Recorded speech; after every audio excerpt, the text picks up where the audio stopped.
Böyle diyeyim daha. Biraz sözlerinizi bizimle görüşebilirsiniz inşallah. Şükürler olsun ki sizlerle gelmişim. Şükürler olsun. Peşman da değilim. Allah hiçbir zaman hiç kimse peşman etmesin. Değdiğiniz vətənin en güzellerini yaşadınız. Allah razı olsun. Hem şəraiti olmasıyla hem buradaki məlumatları verməyinizlə. Şükürler olsun. Allah razı olsun. Sizler için de dua edeyim. Allah kim bu videonun geleceği şey karşısına çıkarsa onlar da nasip etsin.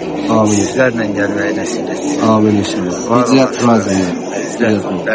Sağ ol. Allah razı olsun. İnşallah sizlerle gelmeyi nasip etsin. Yeniden de gelmeyi inşallah Allah icazı versin. Yeniden de gerek.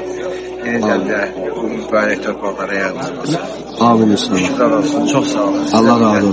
Sağ olun. Sağ olun. Uzun müddetli.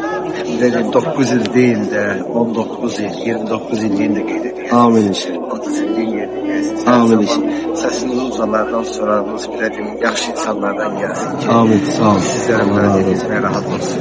Sağ olun. Var olsun. Sağ olun. Teşekkür ederim. Allah razı olsun.